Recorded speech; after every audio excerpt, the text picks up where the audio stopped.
"Is this a threat, Commander Varn?" The question carried across the chamber with clipped formality, wrapped in protocol yet heavy with anticipation. Commander Dressic Varn didn't blink. He leaned forward slightly, the synthetic folds of his navy gray uniform catching the ambient glow from the assembly's orbital chamber. His answer came low, steady, and without inflection. "It's a maintenance forecast." Silence followed. Not of shock, but of incomprehension. The delegates of the Galactic Trade Assembly, positioned in tiered concentric rings above and around the speaking floor, exchanged subtle glances. Varn adjusted the corner of his cuff, seemingly more interested in its alignment than in the room's scrutiny. He didn't speak again. The chamber, perched in geostationary hold above Virel Junction, pulsed faintly with atmospheric compensators. Thin shafts of filtered sunlight poured through the layered observation dome, casting refractions against polished carbon tile floors. The smell, if one could call it that, was a dry, sterilized scent that reminded most visitors of recycled air and artificially balanced pressure systems. Earth's section sat at the periphery, as always. They were not part of the founding charter. Their seat had come decades after the assembly was formed, when their engineers resolved the Halleck's Cascade collapse in under 26 hours, without deploying a single fleet. They had no veto power, no capital world presence. What they had was systems. By the time Earth entered the assembly, 39% of outer corridor logistics already ran through Terran relay networks. No one had paid much attention then. Earth's infrastructure was compliant, modular, regulation-bound. Their software was open source and triple audited. Their drift anchors required zero maintenance for 15 years. Their beacon firmware had never triggered a misalignment. And more importantly, Earth never politicized their platforms. They deployed, maintained, and stepped back. That was why no one feared them. Commander Varn sat back now, fingers steepled loosely. His expression was unreadable, neither disdainful nor amused, only calm in a way that felt unnatural to those unaccustomed to Terran delegates. Across from him, the Averian logistics director shifted in his seat, irritation barely masked behind the flared ridges of his jawline. "You speak of dependencies, Commander," he said, feathers ruffling with the effort to remain polite. "We all rely on shared systems. It's the point of the assembly. No single state owns the grid." Varn tilted his head slightly as if considering whether it was worth responding. Then he spoke again, each word measured but devoid of condescension. "Then why does your emergency route rely on Calyx 47's integrity key? That's Earthlock firmware." The Averian's throat pulsed once. He looked away. The screen behind them, an old model heads-up display embedded into the paneling, flickered once, catching Varn's peripheral glance. The displayed chart rotated slowly. The Carroll relay belt, lined with 327 Terran-origin drift routers, each tagged with a service lifespan of 45 years and compliance histories stretching into fractional teracycles. No species had duplicated their design. Not because they weren't allowed, because they couldn't. The Terran relay mesh operated on co-tuned quantum sequence pairs, a system that looked primitive on paper but defied stable replication. Not through encryption, not through sabotage, through something Earth had coined deep cycle consent layers. Essentially, the systems only worked because they agreed to. That phrase, "agreed to," had caused more than one technical symposium to dissolve into mocking laughter. Until Earth declined to update 6 critical relay spines along the Zurith corridor in 218.3. Within 3 days, 24 sectors fell out of sync. The route was redesignated Dark Transit. No official cause was ever filed. Earth never commented. Varn's eye caught a shimmer in the chamber's air pressure field. A shift caused by a delegate's whisper to data collar activating. He didn't look up. He didn't need to. Every week, Earth's satellite architecture processed 10 billion navigation requests across disputed zones. Every node validated not only location but relational torque, drift prediction, and shield ripple artifacts from residual sublight wakes. They didn't just tell you where you were, they told you what else might go wrong. And all of it was free. Until you asked for it again. Later, in the corridor beneath Assembly Hall V, Varn walked alone. His boots made a muffled tap against the friction-tiled floor, the kind used to preserve atmospheric consistency during rapid delegate transitions. He paused near a viewport and looked out, not at stars, not at ships, but at a single calibration array gliding slowly past, its fins catching refracted light as it aligned with a relay anchor several kilometers away. Two other delegates passed behind him, one muttering, "They act like they built the galaxy." Varn didn't turn. He raised his hand, pointed toward the anchor, and spoke into the glass. "That unit hasn't needed a manual override in 39 years. He watched it snap into orbital sync, the calibration ring spinning once before steadying, just as predicted. "That's not arrogance," he added. "It's function." His voice didn't rise. It never did, but the statement cut deep enough that neither delegate answered. Inside Earth's assembly residence, a small chamber tucked between auxiliary halls, Varn entered his private station. No aides, no entourage. He preferred direct feeds. The desk interface blinked on without gesture. Behind it, a vertical server spindle cycled its buffer once. The report was already queued. Infrastructure forecast, Carol relay. Projected integrity degradation window. Initiated. Varn read it once. His jaw set. Not in anger. He simply hadn't expected the forecast to begin this early. He touched the panel and recorded a single line of response. "Leave all sequences as is. No override." A beat passed. Then he added, "No escalation, no correction. Let degradation proceed naturally." He tapped send. The machine whirred. The chamber's lights adjusted subtly as the cooling system compensated for core shift. A soft thermal breeze touched his cheek. Earth's systems never activated harshly. They simply adapted. He sat back. The room made no sound.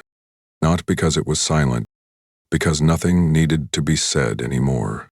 Tomorrow, the assembly would discuss another vote, another contract, another corridor. But in 3 weeks, someone would notice an anomaly, a missed sink, an edge drift beyond tolerance, and they would call on Earth. And Earth would answer, or not, because power didn't always move. Sometimes it simply stopped, and everything else stopped with it. The Zervan diplomat stepped forward and slid a sealed brief across the table. His expression, stretched taut behind bone-colored ceremonial armor, held the kind of restraint that usually precedes conquest. "Effective immediately," he said. "The Carol relay belt falls under Dominion stabilization jurisdiction." The chamber flickered with movement. Light from overhead filters struck the polished floor unevenly, refracting through the crystalline insignia that marked each delegate's station. Earth's corner remained unlit, its console idle. The delegate from the Andrelli Consortium exhaled slowly, ears twitching as he leaned into his translator. "Stabilization implies chaos. There have been no route incursions, no reported disruptions." "What are you stabilizing?" "Non-navigate activity," the Zervan responded. "Technical irregularities, unsecured compliance keys, and 36 Earth operatives who failed to submit updated clearance filings. We've escorted them for documentation review." He didn't say arrested, that word wasn't needed. Across the chamber, a ripple of quiet protocol acknowledgments passed from one species representative to the next. No protest was filed, no inquiry demanded. The Assembly's language protocols protected the Dominion's framing. The relay belt, after all, wasn't sovereign Earth territory. It was only maintained by them, deployed under contract, but technically neutral. and neutrality had its blind spots. Commander Dresic Varn stood against the chamber's rear wall, not because he had to, but because he preferred vantage over attention. He'd arrived 10 minutes early and spoken to no one. Now he stepped forward exactly one pace, no flourish, no gesture. The floor recognized his ID and activated a soft locator ring under his boots. He looked directly at the Zurvan's primary delegate, then rotated his gaze across the panel rows without breaking eye contact. "I'll speak plainly," he said. His tone neither rose nor slowed. "This is your final warning." 7 words, delivered without pause, recorded instantly by every automated system in the room. The chamber held its posture for nearly 6 seconds before movement resumed. The Zurvan delegate blinked. A muscle along his jawline twitched. Then, he smiled. Laughter, measured, almost diplomatic, escaped his throat. "Is that the extent of Earth's protest?" he asked, gesturing to the upper tiers. "No technical appeals, no procedural objections, just a cinematic threat?"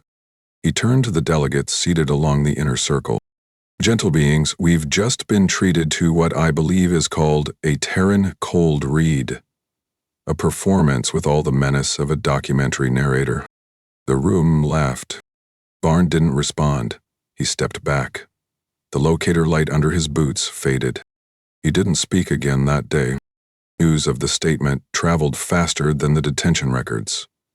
Within hours, media streams across 4 core systems played clips of Varn's speech over slapstick overlays, accompanied by commentator reenactments and animated graphics.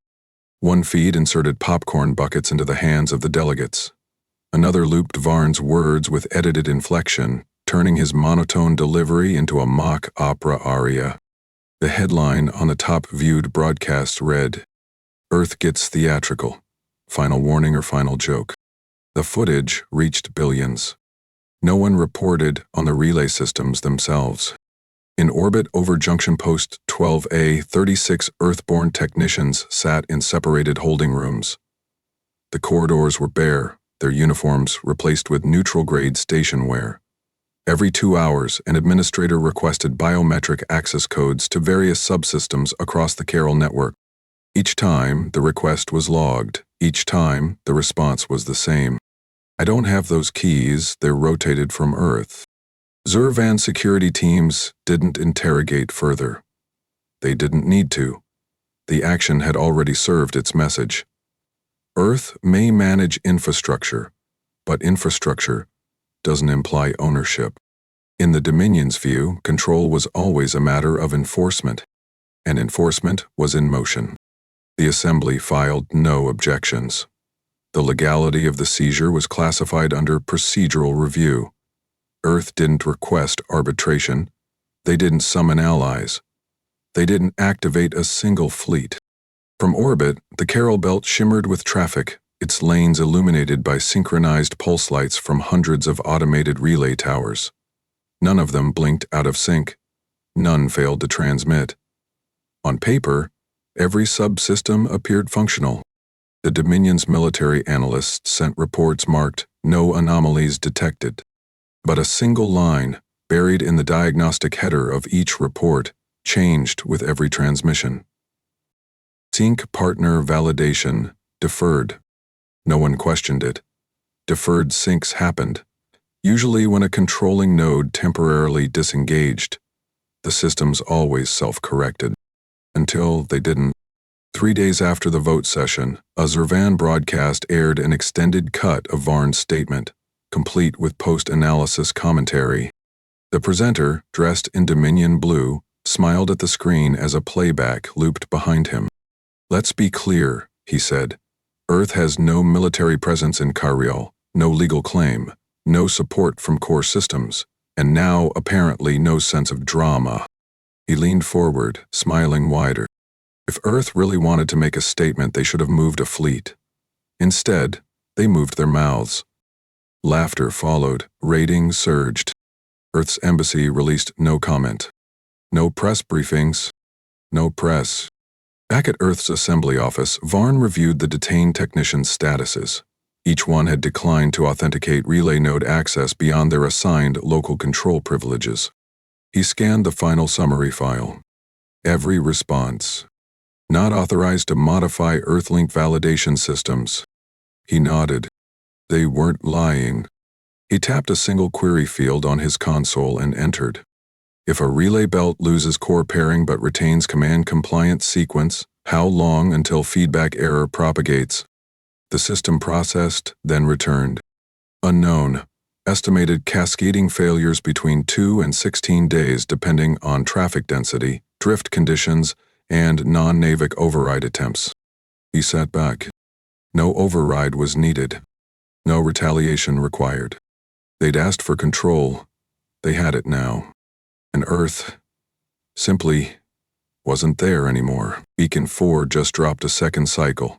Drift delays showing 92 seconds and climbing.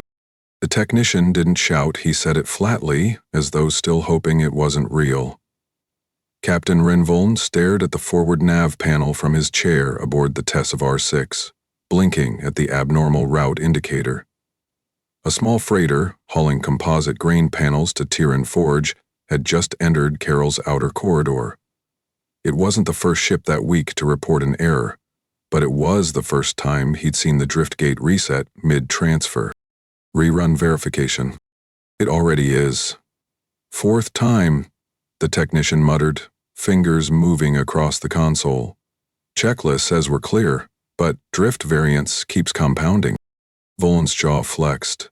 He'd captained small trade ships for 21 years. Relay glitches happened, usually during solar discharges or after anchor recalibrations, but the corridor had passed multiple inspections just last cycle. He stood up and walked to the nav panel. Static flashed once across the path overlay. Just a flicker, gone in less than a blink. Run a manual driftline check, strip the last 5 jump points, see if it traces. The technician's screen refreshed, then again, then stalled. It's not parsing the anchor history. Our system thinks 2 of them were never activated. Vaughn's skin grew colder as the numbers scrolled in silence. He tapped the comms panel. Dispatch, this is Tess of R6. Confirm if relay point 77C and 78B in Carroll are live. The channel answered too quickly, as if prepared. They are. Both beacons show active pulse cycles. No alerts logged. Recommend rerouting if anomalies persist. Vaughn stared at the screen for several more seconds, then gave the order. Turn us back. Plot a detour through Olarian's flank. We'll burn more fuel, but I'm not flying into a corridor that thinks it doesn't exist. Across the Kirill grid, similar reports began trickling in. Cargo drones missing endpoint confirmations, escort ships entering looped hold patterns, and beacon AI throwing uncharacteristic sync lags. Each case was isolated. None triggered critical faults, but together they formed a pattern no one wanted to admit. The Dominion Central Relay Authority convened an emergency review. In a command hall buried beneath Orbital Station Virax 9, Administrator Colt Yarick stared at a room full of nervous engineers. The system's 30 years old, he said, pushing his datapad onto the console. You telling me we've got a corridor-wide collapse from outdated firmware? One of the senior systems experts, an older man with heavy brows and a tone that suggested years of being ignored, responded quietly. It's not the firmware, it's the dependencies. The beacon towers still work. But their sync layers are referencing base calls that no longer have responding signals. Yarick's frown deepened. Are you saying Earth disabled them? The man shook his head. No, I'm saying Earth didn't update them, and the system doesn't know how to handle that. Another technician leaned in, voice sharp with frustration. We tried rerouting via local firmware overrides. Every attempt triggered load misalignment warnings. Power relays tripped. Regulators had to be physically disconnected to avoid cascade faults. So fix the calibration modules. We did. The replacements tripped faster than the originals. Yarick clenched the bridge of his nose. Then strip Earth specs entirely and rebuild the net from scratch. The room went quiet. It wasn't hesitation, it was comprehension. The older engineer spoke again. There are no replacements, sir. Every non-Terran calibration model relies on at least 2 functions Earth-made standard, not proprietary, just foundational. If you remove their logic trees, you collapse the entire routing map. It's like rewriting gravity models mid-slight. Yarrick looked around at the room. No one challenged the statement. 3 days later, 12 separate sectors in the outer Cairo belt began logging routing failures. First came misaligned landing vectors at freight hubs. Then came tower desyncs, false proximity alerts, and acceleration ramps that wouldn't disengage without full reset. Zervan engineers tried everything, resetting beacon sequences, overwriting default tables, manually stripping command protocols. Each time they did, another error emerged, more layered, more chaotic. Power relay junctions on orbital docks began to overcompensate, dumping stored energy unevenly across systems. Fusion control loops skipped sequences. 2 orbital ports had to be evacuated after containment baffles failed during standard intake. An independent analyst reviewing the logs noticed something even more unsettling. None of these failures shared a single error signature. They weren't cascading from one incident, they were fracturing independently. He submitted his report anonymously, attaching a final remark at the bottom. It's like the system is forgetting how to exist. Varn received the update from Earth's embedded observer net. The message was unsigned. It didn't need to be. The file showed synced logs from 77 Terran deployed relay towers in Caril. Every single one displayed operational health metrics within expected parameters.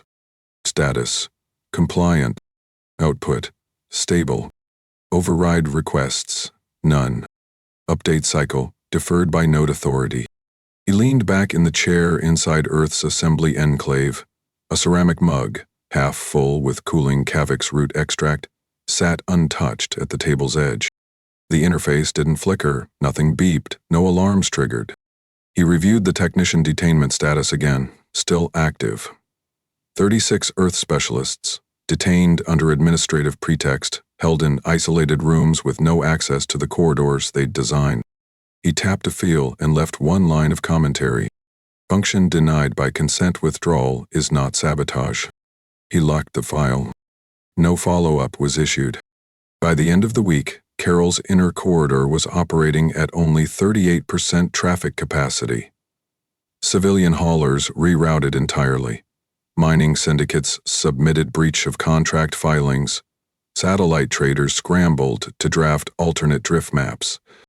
Zervan command centers filled with lists, ships requesting clearance changes, ports demanding power reallocation, engineers filing panic-coded technical requests. Still, Earth said nothing.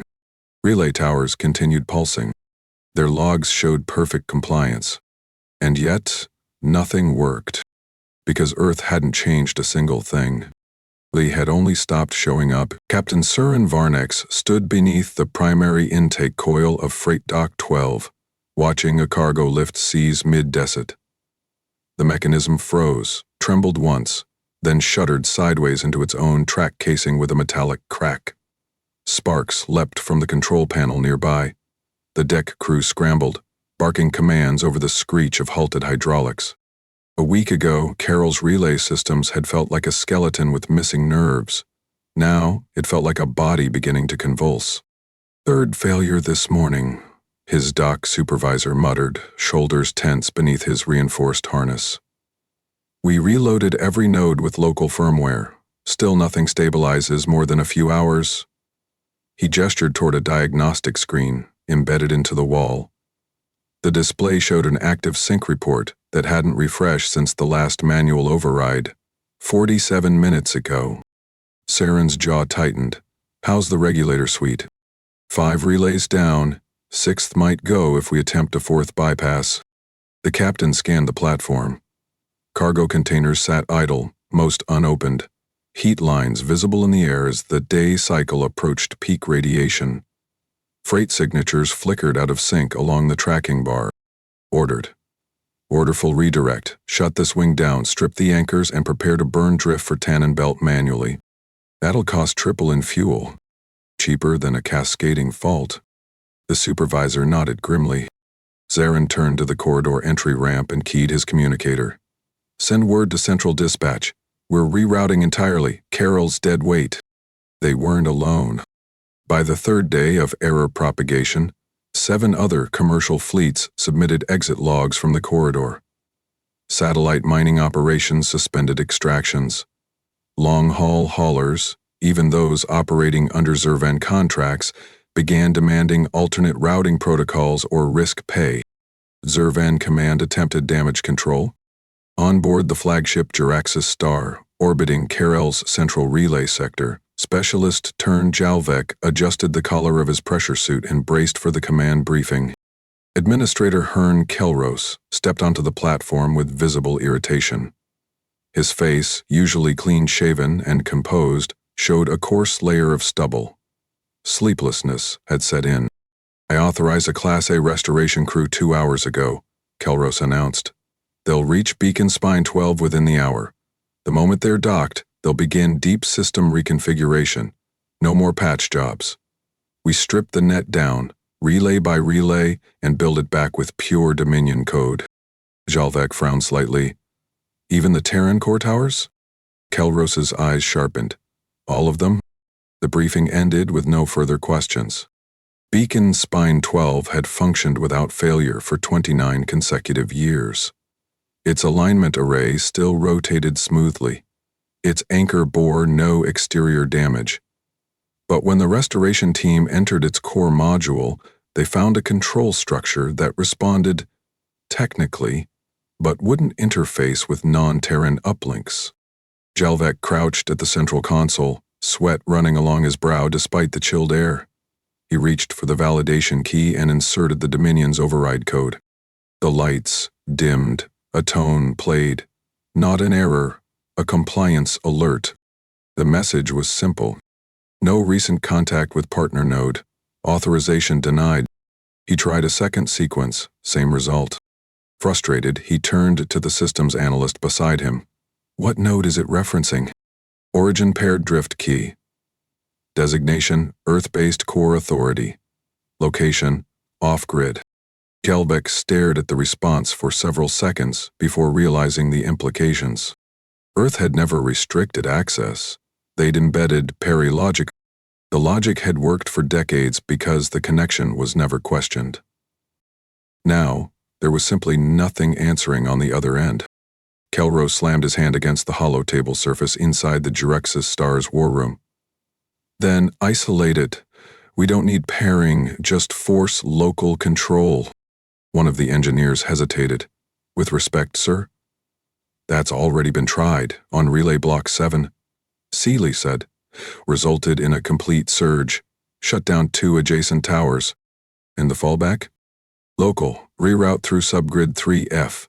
It tripped its own containment buffer. We had to sever links manually before it took half the corridor offline." Kelros didn't speak for a moment. Then he exhaled, low and tense. "And Earth still hasn't said a word? No messages, no system pings. No activity logs beyond standard compliance beacons. Their infrastructure says it's working." Another voice entered the conversation, quiet, composed, clinical. It belonged to Chief Architect Darrell Fenn, one of the last surviving original engineers to liaise with Earth during the joint infrastructure deployment era. "You're not dealing with hardware, Administrator," Fenn said without raising his eyes. "You're dealing with a mesh, an interdependency web. It was never designed to operate modularly. That's why it worked so well for so long. It treated the entire corridor like a single living system." "And how do we revive it?" Kelros asked. "You don't." Finn's tone held no malice, no resignation, just understanding. "You don't revive something that isn't dead. It's just dormant, waiting for input it no longer expects." 12 stations collapsed within the next 40 hours. Each breakdown followed a similar progression. Routing misalignments, beacon feedback loops, energy distribution failures, followed by hard shutdowns. Life support didn't fail, but power was rerouted erratically, forcing emergency evacuations.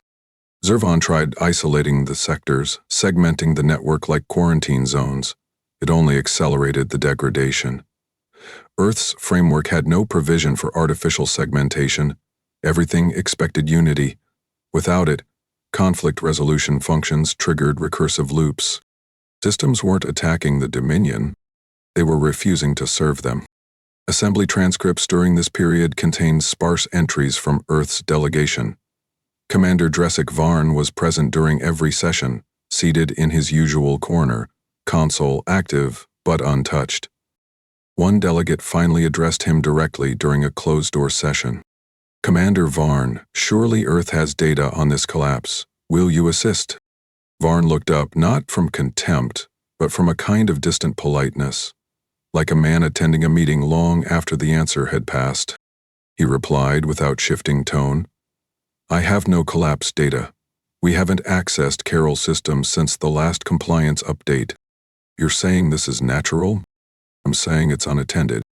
There were no further questions. He returned his gaze to the transcript feed, where line after line of system-wide failure alerts continued to scroll. He didn't speak again that session. He didn't need to. Fleet Admiral Kor Tavan stood at the forward operations deck aboard the ZDS Helveris, watching the navigation lattice unfold across the primary view wall. A chain of blinking pings marked the Kirill relay corridor. 14 synchronized ships entering phase orbit, all bristling with active systems. "Full spectrum alert confirmed," his comms officer announced. "Broadcasts are live on all assembly-regulated channels. Message repeats every 9 seconds. Avon gave a sharp nod. His neck ached from the pressure collar. He welcomed the pain.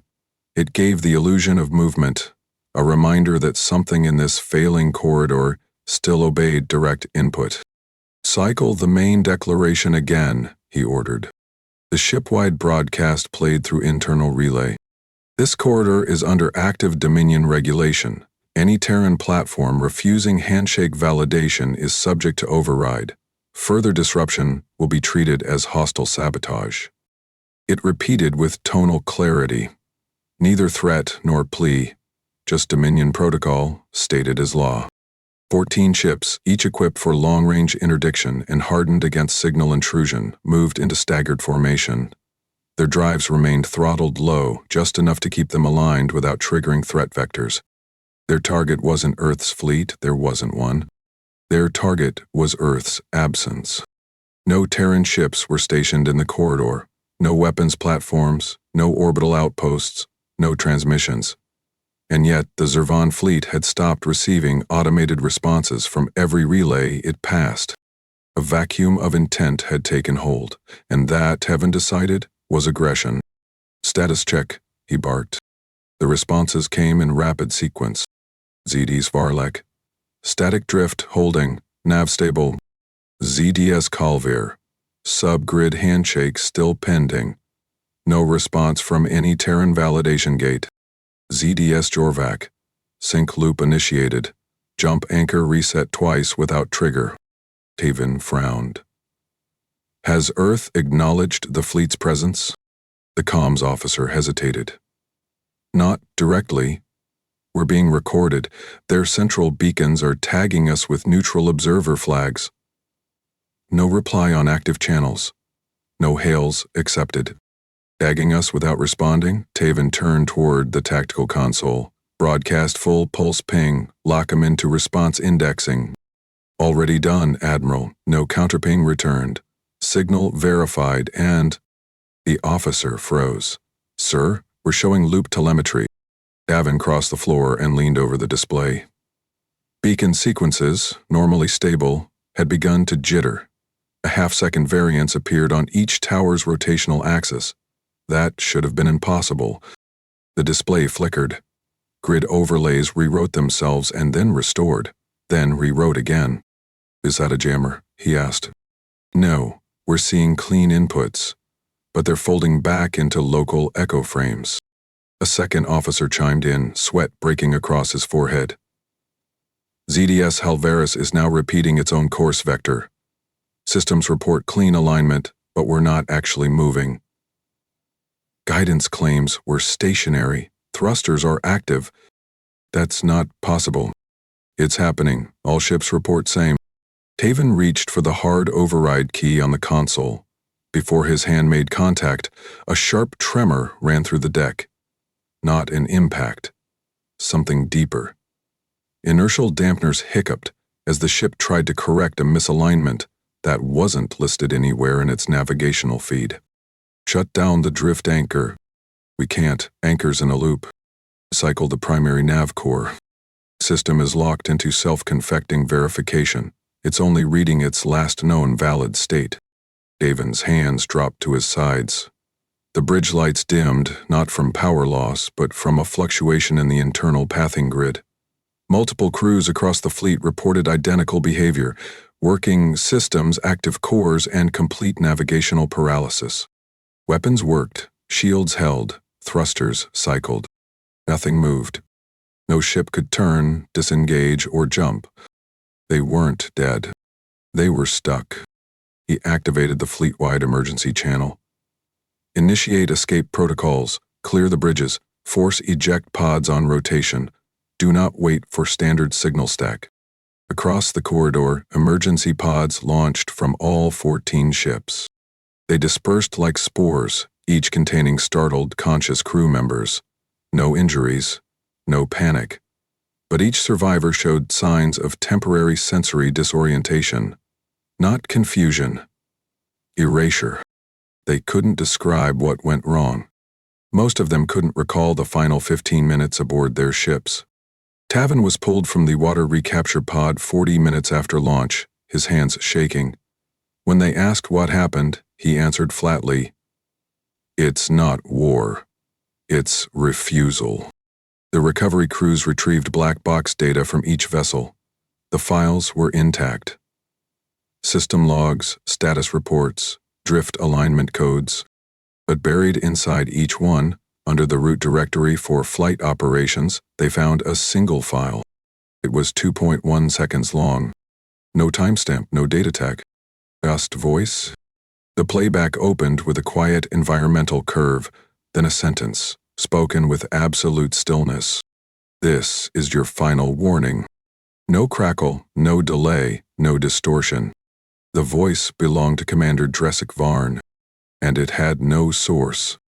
The system labeled the file's path as nothing else followed, no signal trail, no known transmitter, no security breach.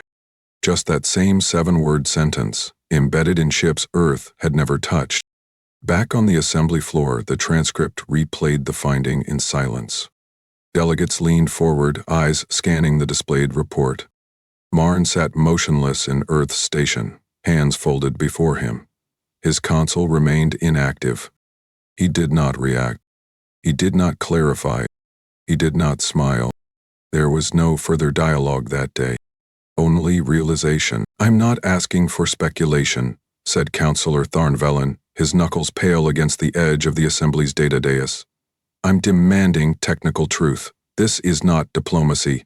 It's engineering." The chamber buzzed with controlled agitation. Delegates from over 60 species had gathered under emergency motion.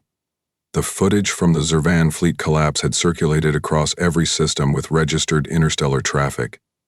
The repeating message, "This is your final warning," had embedded itself not only in black boxes, but in the political bloodstream of the galactic core. Earth had said nothing. No statement, no denial, not even a request for transcript correction. Now Velen stood, surrounded by the Assembly's elite technical commission, facing the inexplicable. "We've ruled out signal injection," said Analyst Torvin Drek, a veteran from the SynthLogic Review Board. "There's no source header. The file isn't stored. It's generated, not transmitted, not received. Every ship compiled it internally." Another voice, this one from a softer quadrant, broke in. "Then what triggered it?" Silence followed. The answer, if there was one, refused to resolve through technical language.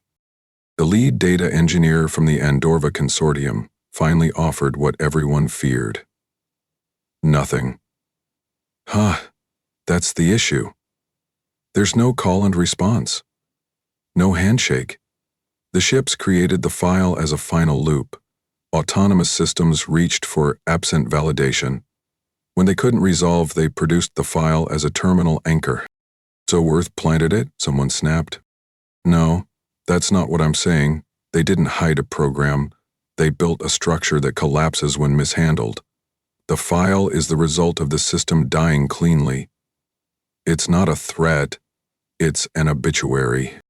Counselor Velen leaned forward, heat rising across the back of his neck. Are you telling me Earth systems committed suicide across 14 Dominion warships? They didn't commit anything, Drek replied. You removed the partner they needed to think. In a sealed conference on Idris Station, a joint lab of Dominion, Hikari, and Rowloon technologists reviewed Earth's original infrastructure schematics.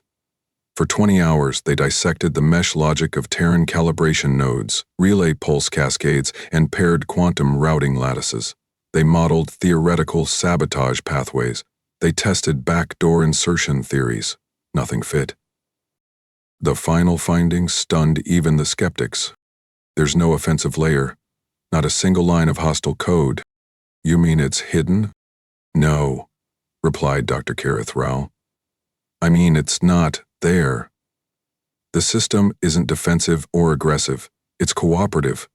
It was designed to work only as long as Earth is part of the equation, not as a controller, just as an anchor. What happens when that anchor disappears?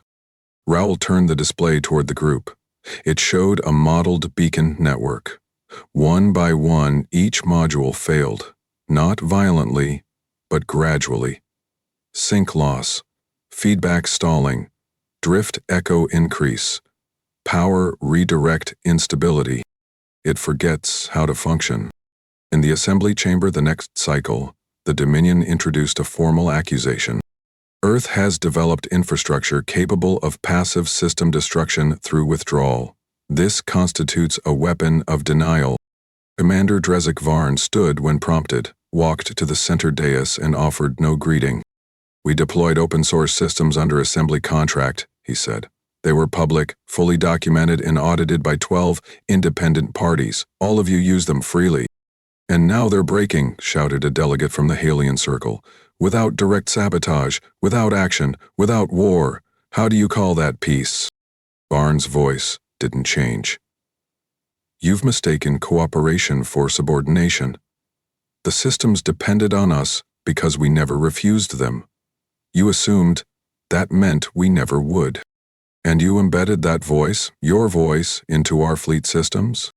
No. He paused. That recording was not embedded, it was assembled.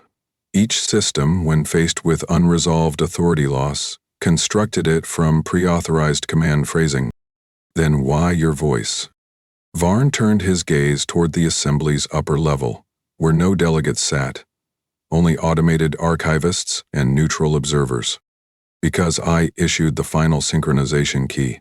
That phrase was the closure string. The chamber didn't erupt. It cooled. Zervan High Command convened a private inquiry. In the shadows of their tactical vault, Admiral Sel Vernak read the report a second time. His aide stood silent, unsure whether to speak or move. You're certain Earth did nothing once the corridor was taken? No weaponry, no jamming, no active defense, just absence, said his security director. And that absence caused station collapses? They didn't cause them, they allowed them. Vernak's fingers hovered over the table, curling slowly. Then Earth isn't refusing us, he whispered. They're not caring whether we succeed or fail?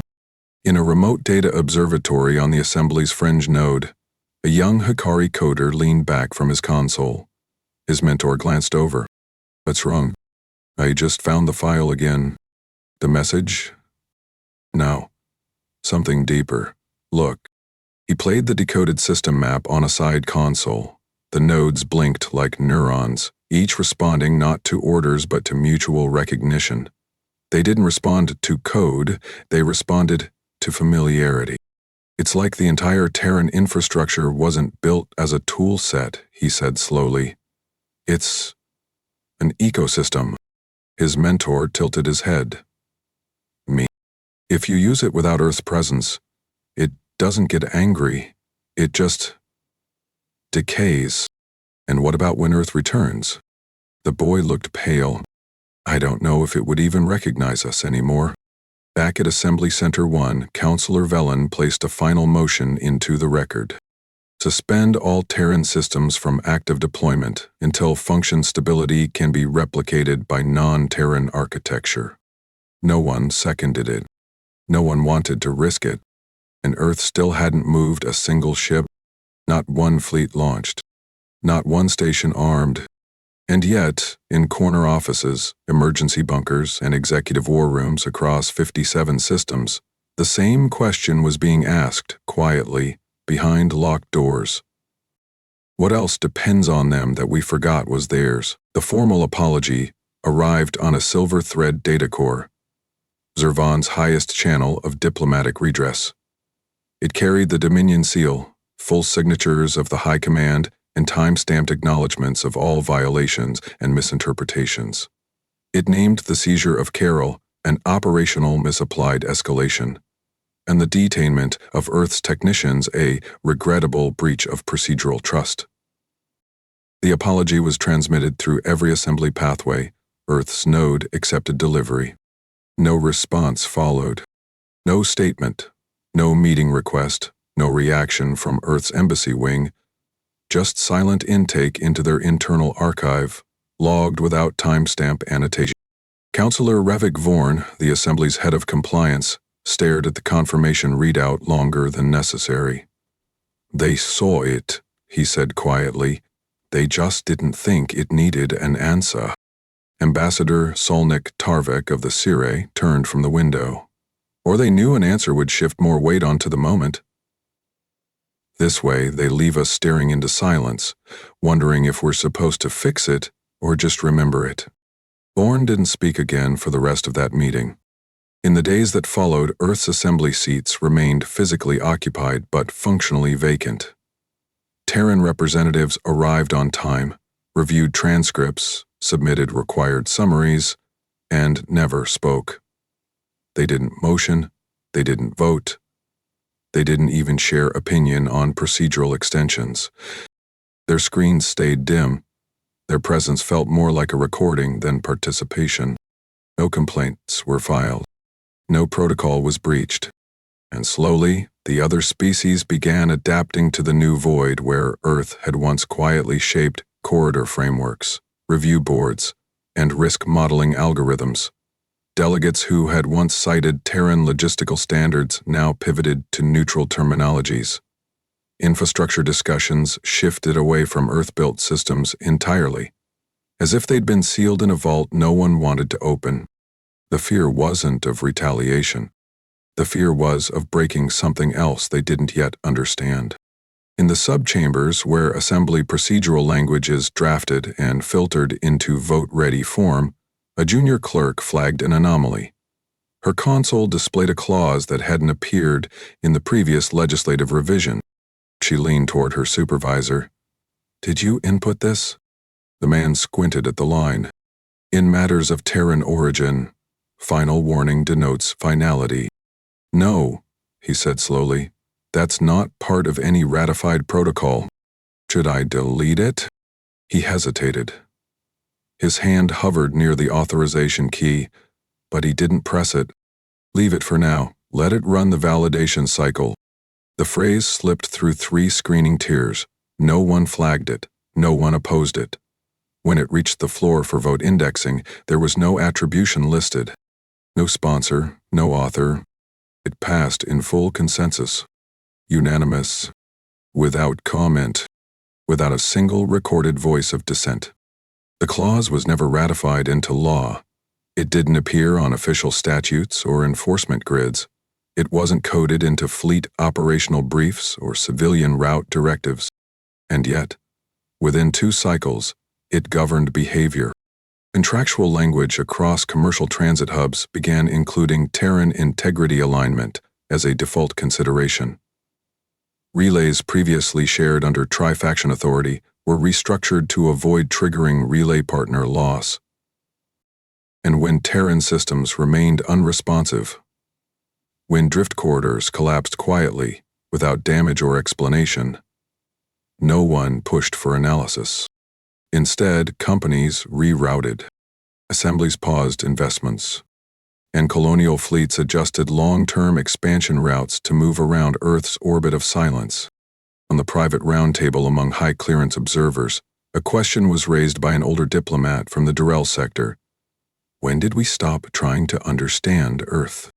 His colleague, a fleet intelligence analyst, responded without lifting his eyes from the strategic drift map in front of him. When we realized we'd been using them, not studying them. And now we don't know the rules of what they gave us. The diplomat folded his hands. So we fear them? No, the analyst replied. We fear needing them again. Commander Dresic Varn reviewed the vote transcript from a darkened chamber aboard Earth's outpost on Assembly Ring V. The room had no symbols, no colors, just light from the document interface, reflecting softly off the brushed paneling. He scanned the clause once, then again. No author, no pushback, just an unopposed adoption of a sentence Earth had never spoken aloud. He closed the transcript. He didn't send a report. He didn't acknowledge it to anyone. Instead, he stood, walked to the comms panel, and keyed in a system-wide request for silence cycle authorization. Not a lockdown, not a threat, just quiet. Across the assembly, policies shifted, not through war, not through negotiation, but through a shared understanding that the corridor's collapse had not come from malice or design. It had come from absence. An ecosystem removed from the equation, a rhythm no longer sustained. And with that absence, the assembly relearned something they had forgotten. Some powers don't enforce borders. They defined the world by simply walking away from it. The charts didn't change. Trade routes remained color-coded.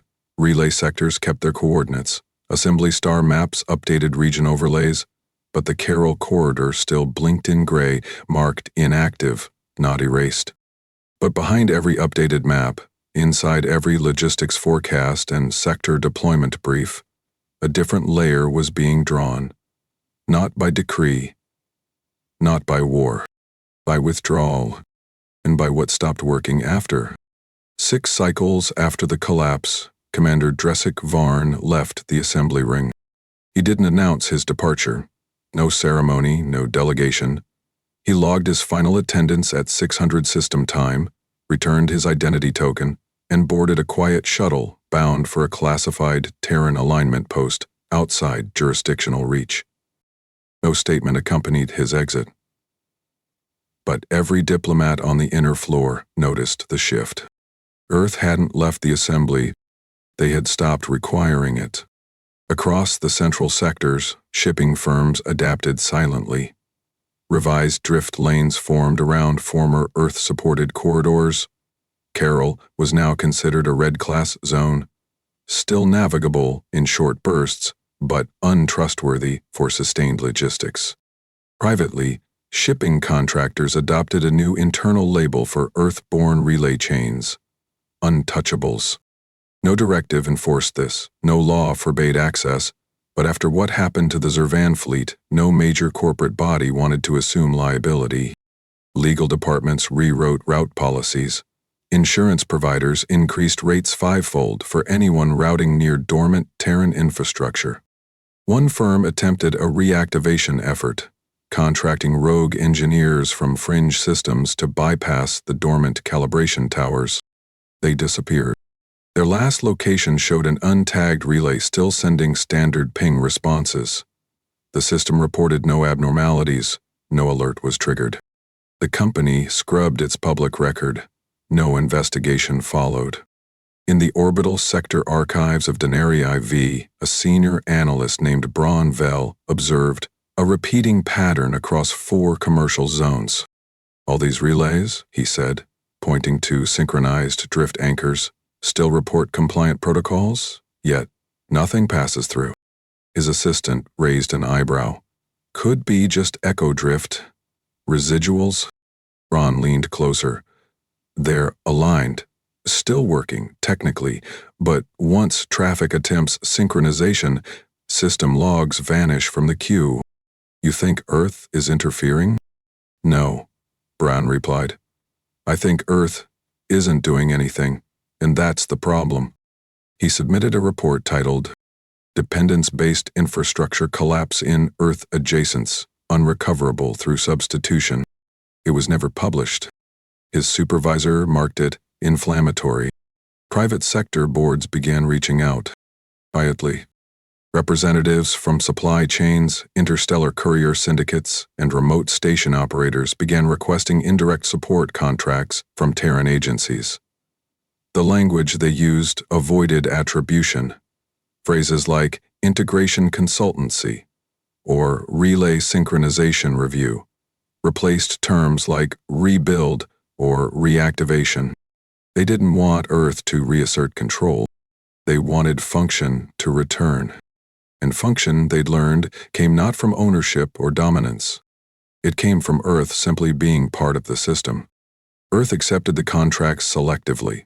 No marketing, no oversight. And once Terran nodes were restored to those systems, failures stopped. No statements were made. No demands followed. Just silence and recovery. In the main archives beneath Assembly Station 2, a first-year technician named Darren Cole was sorting route overlays when he noticed a discrepancy on a corridor display. Carroll's still marked as active on the master chart, he said, flagging the inconsistency to his supervisor. His mentor, an older man with a slightly crooked stance and a soft rasp in his voice, walked over slowly and reviewed the data. It's not active, he said. The designation was never changed. But the corridor's functionally dead. Dead implies something broke. Darren hesitated. So, what happened? The man tapped the display and adjusted the opacity filter. Behind the standard overlays, a faded annotation flickered into view. No longer operational due to network partner withdrawal. Darren stared. Who controls this corridor now? The man didn't speak for several seconds. Then he answered, No one. It simply doesn't function without them. In the years that followed, assembly navigation logs began adding footnotes to certain sectors. They didn't reference ownership. They didn't flag military activity. They didn't even cite political boundaries. They referenced integration dependencies. And beside those notations, one phrase began appearing more frequently. Function contingent on Terran presence. Do not substitute. Not enforced. Not explained. He respected. Some called it deterrence. Others, strategy. But across the galactic core and into the outer corridors, a deeper truth settled into institutional memory. Earth had never fought for territory. They'd built networks. And when challenged, they hadn't responded with fleets. They had simply left. And the systems followed. Because Earth's power wasn't in domination, it was in function. And when that function ceased, the galaxy remembered what they had been warned. Not threatened, warned. And no one needed to hear it again. If this story gave you chills, hit subscribe. More stories where humanity doesn't shout, we.